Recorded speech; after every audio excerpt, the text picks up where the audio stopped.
नमस्कार दोस्तों। प्रस्तुत है अज्ञे की लिखी हुई कहानी सांप।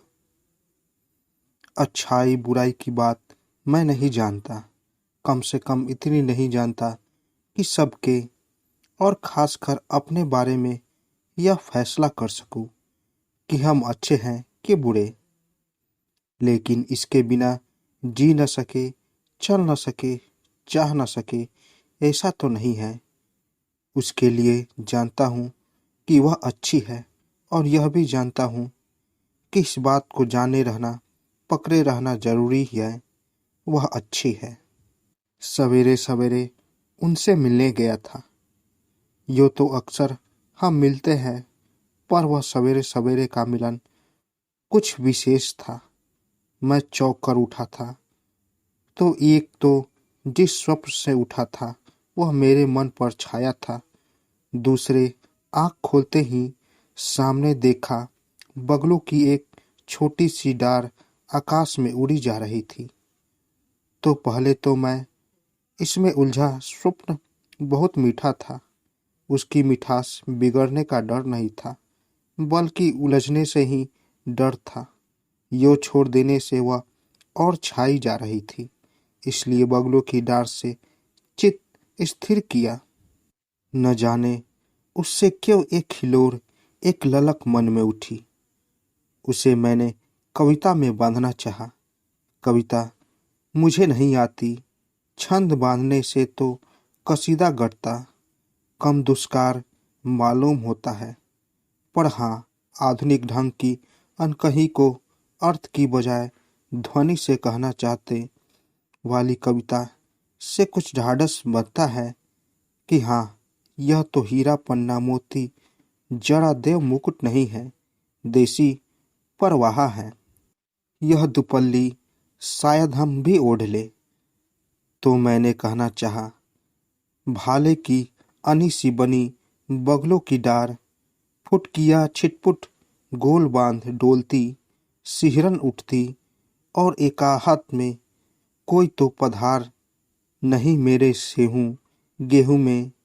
तो फिर आ गए कवाड़ देह में, देह में गेह में तो बकायदा तुम बन गई, और अंत में कवार की तुक जो कहीं दूर बगलों की डार से मिल बैठी। तो जैसे स्मृति में कविता छा गई और कुछ पूरेपन का भाव आ गया। मुझे अच्छा लगा, इतना अच्छा लगा कि फिर आगे नहीं सोचा। फिर स्वप्न ही स्वप्न था और मैं डूब गया।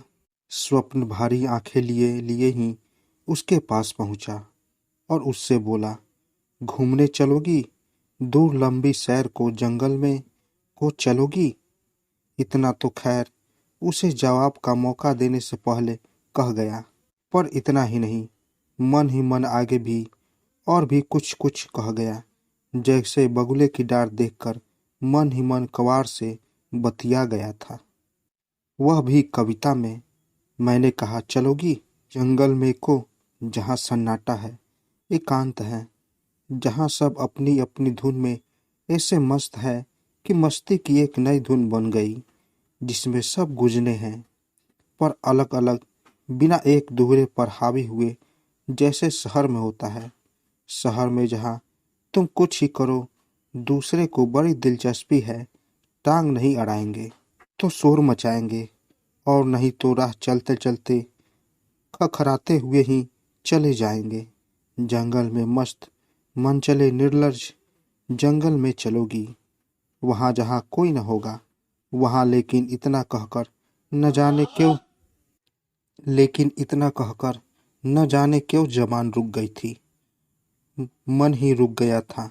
भोर को देखा हुआ स्वप्न ही छा जाता था।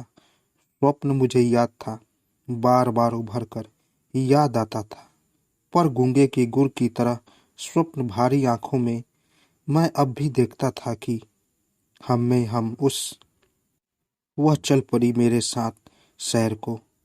वह अच्छी है जो है, मैं जानता हूँ, मेरे साथ साथ चलती जा रही थी, और चलते चलते मेरे जैसे दो मन हो गए थे। एक उमंग रहा था कि वह कितनी अच्छी है और साथ है, और दूसरा अभी स्वप्न की खुमारी में ही था, मीठे स्वप्न की, जिसमें हम लोग जंगल में पहुंच गए थे। पहले गीली गीली भारी भारी ओस से दूधिया घास, उससे भी मैंने चलते चलते बात कर ली कि घास ऊपर से तो चिट्टी चिट्टी दूध धुली साधु बाबा के भीतर भीतर उमंगों से कितनी हरी हो रही है। क्या कहा, किसी ने अरमान मचलते हैं। फिर झाड़ियाँ शुरू हो गई, फिर छोटे छोटे पेड़, फिर न जाने कब जंगल चुपके से घना हो गया। पहले कंकर और ताऊ की ढाक, फिर सेमल और तूने, और फिर बड़े बड़े महारुख। जमीन भी ऊंची नीची हो गई, कहीं टीला, कहीं पगडंडी, तो कहीं पानी लीक, जहाँ कुछ दिन पहले नाला बहता होगा। लेकिन टीला तो उसे कहे जो खुला हो, जिसकी टाट देखी जाए। यहाँ तो सब ऐसा ढका था। फिर बिहार में सहसा एक थोड़ी सी खुली जगह भी, जहाँ ऊंची मगर वैसे चिपटी जैसे एक चौड़ी सी पड़ी झाड़ियों में, उस पर एक पुराना देवी मंदिर। मैं इतनी उन्मादी उदार तरंग में था कि कह गया मंदिर नहीं तो उस छोटी सी अध टूटी काही से काली देवकी को बहुत कोई माई का था कह देता मंदिर। लेकिन मैंने देवी का मंदिर ही देखा, बीहर वन के बीच मंदिर। मैंने सोचा यहाँ तांत्रिक साधक बैठकर देवी को साधते होंगे और उनकी साधना के अघोर रूप भी जल्दी से मेरी दृष्टि के सामने दौड़ आए। बहुत से, क्योंकि दृष्टि असल में तो अभी स्वप्न से आविष्ट थी। उसे साधकों की रंगी विकृतियों से क्या मतलब था। वह तो उसी स्वप्न को देख रही थी जिसमें हम यानी वह और मैं और मेरे साथ चली आ रही थी। बड़े भोलेपन से उसकी आंखों में मेरी तरह दोहरी दीह नहीं थी। वे खुली पावरिया थी, स्वच्छ शीतल, उड़ते बादल की परछाई दिखाने वाली। वह वैसे ही मुग्ध अपने में संपूर्ण मेरे साथ चली आ रही थी। मैं उसे देख लेता था, उसके साथ होने की बात सहसा मन में उभरती थी। फिर बीहर वन के अकेले हरे नीले धुंधलेपन की, फिर मेरी आंखें उसकी आंखों की कोर से एक लुढ़की हुई लट के साथ फिसलकर उसके होठों तक आती थी। और फिर मेरा मन ठिठक जाता था, फिर आगे नहीं सोचता था, फिर पीछे लौट जाता था, क्योंकि पीछे स्वप्न था, स्वप्न जो पूरा था। जिस स्वप्न ने हम तभी सामने पीछे कुछ तीखी सुरमुराहट हुई। हम ठिठक गए। सहसा वह बोली, वह देखो सामने सांप। मैंने भी देख लिया। घास के किनारे पर मंदिर के आसपास की बजरी पर रेखता हुआ लौलहे भूरे रंग का सांप था। वह गोल गोल आंखें करके बोली, कितना सुंदर सांप। उसकी आंखें सचमुच बड़ी भोली थी। डर उसमें बिल्कुल नहीं था, केवल एक भोला विस्मय, एक मुग्ध भाव कि अरे ऐसी सुंदर चीज भी होती है, वह भी मिट्टी में पड़ी हुई है, अनदेखी, अपेक्षित। मैंने भी देखा, सचमुच सांप सुंदर होता है। निर्माता की एक बड़ी सफलता है, बड़े कलाकार की प्रतिभा का एक करिश्मा। कहीं कोने नहीं, कहीं अनावश्यक रेखा नहीं, बाधा नहीं, भार नहीं, लहरीली निरायात लय युक्त गति, बिजली सी त्वरा युक्त। लेकिन बिजली की कौंद में भी कहीं नोके होते हैं और सांप की गति नीरा प्रवाह है। सुंदर लचीला ललहौल भूरा रंग, झिलमिल चमकीली केचुल, चित्तिया जो न मालूम केचुए के ऊपर है कि भीतर, ऐसी कांच के भीतर झांकती सी जान पड़ती है। मैंने तो देख लिया, फिर भी उसने देखने लगा और वह सांप को देखती रही।